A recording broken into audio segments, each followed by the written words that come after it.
everyone, welcome to another episode of Coffee Sessions with Pink and Queen. I'm sure all of you have heard about the new prime location public housing model announced by HDB recently. In today's video, we will explain what it is all about. Without further ado, let's get started. Prime location public housing model, as the name suggests, targets new BTO flats located in premium locations. The objective of this model is to prevent the lottery effect and allow HDBs in prime locations to be within reach for all Singaporeans. These HDBs will be priced with additional subsidies together with other restrictions on top of the current eligibility criteria for all BTO flats. Here are the points in summary.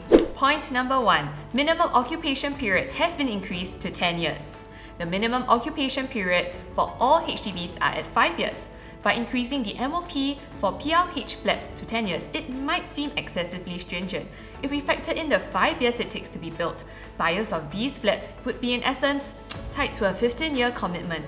This would hinder family planning as they have to make adjustments just to adhere to this policy. Well, Queen, life is often unpredictable. So what if families need to upgrade to a larger space during this period? Or what if they are met with financial difficulties and are not able to afford their current flat? We have to ponder about these as well. That's right. Number 2, tighter eligibility criteria for subsequent buyers from the resale market after 10 years. Buyers of the resale PLH flats will have to fulfill more eligibility conditions, such as at least one applicant is a Singaporean citizen, must have an eligible family nucleus, household income of $14,000 and below, and must not own a private property in the last 30 months. These additional criteria will effectively reduce the pool of buyers eligible for the PLH resale flats, making it harder to sell in the future. People who are intending to purchase this with the intention of profiting will seriously need to reconsider. Point number 3. Owners have to pay back a percentage of the resale price upon the sale of the unit after 10 years. While HDB has not revealed the percentage that has to be returned, this might bring about some hardship as the future prices of such flats will be affected due to the smaller pool of eligible buyers to sell to. In the event the market is experiencing a downturn and prices drop, it would mean that sellers would have to dig into their own pockets to pay back the percentage. Number 4. Owners can only rent out spare rooms but not the whole unit, even after the minimum occupation period. Current HDB flats can be rented out after fulfilling the 5-year MOP.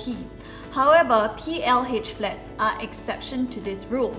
The government is pulling all stops to ensure that people are purchasing these homes purely for their own stay. Point number 5. Fewer flats will be set aside for the Married Child Priority Scheme. We feel that this point doesn't benefit those who might want to stay close to their parents. The government has decided to actually allocate more opportunities to first-timers instead. Number 6. Singles above age 35 are not eligible to purchase even after the minimum occupation period. We feel that this contradicts the initial intentions of making PLH flats more inclusive.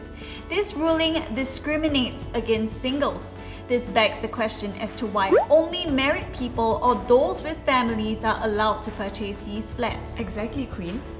This makes it appear as though singles aren't deserving to call such premium flats their home because of their marital status. Well said.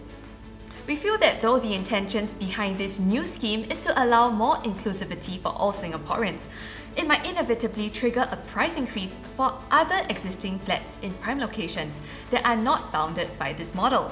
There are still many questions pertaining to this, and perhaps more fine-tuning is required before we can understand this new scheme in its entirety. The first project that will adhere to this new policy is Rocha, launching in November 2021.